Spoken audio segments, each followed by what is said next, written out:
Immigration has become one of the most polarizing issues of our day.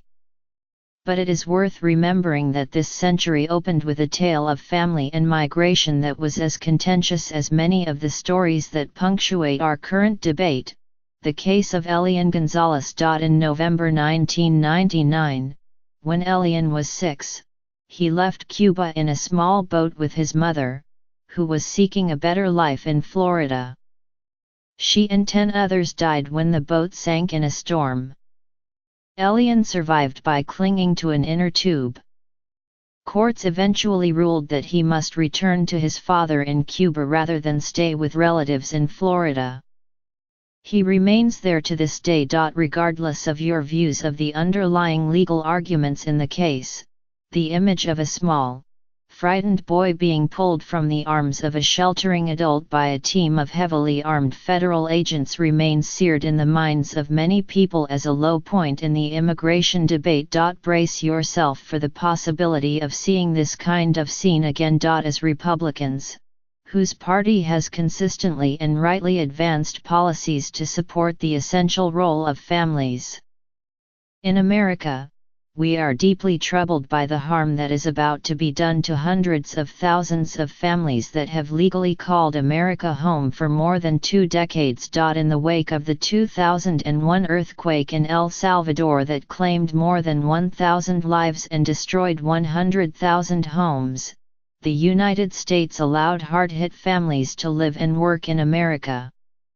This merciful act was one of many that America took to relieve the suffering of a natural disaster in one of the hemisphere's most troubled, impoverished nations. Now, after almost 2 decades, the nation that showed that kindness is poised to revoke it and force approximately 200,000 Salvadorans to leave the United States, even those whose children are American citizens.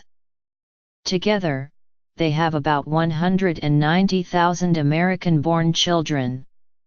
It is wrong to potentially break up so many families that have for so long made the United States their home legally and at our invitation. When prioritizing the immigration problems we face, the case of 200,000 Salvadorans who accepted our invitation to live and work here legally would not even make a top 10 list.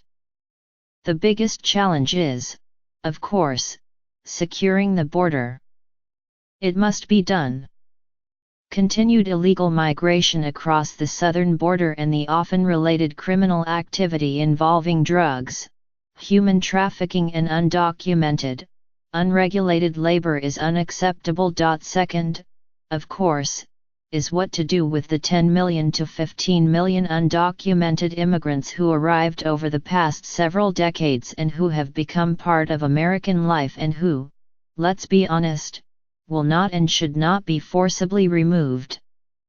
Congress and the President can and must act now to resolve these problems. As our leaders try to devise durable, humane solutions to the most urgent immigration issues, it is a mistake to think the right approach is to look backward, relitigate nearly 20-year-old decisions and break up families.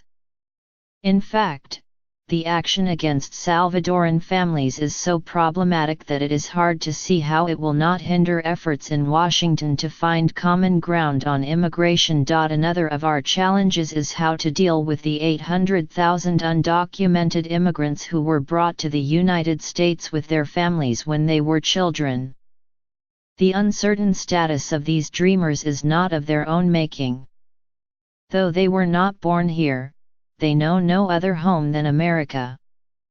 They grew up, studied and work here.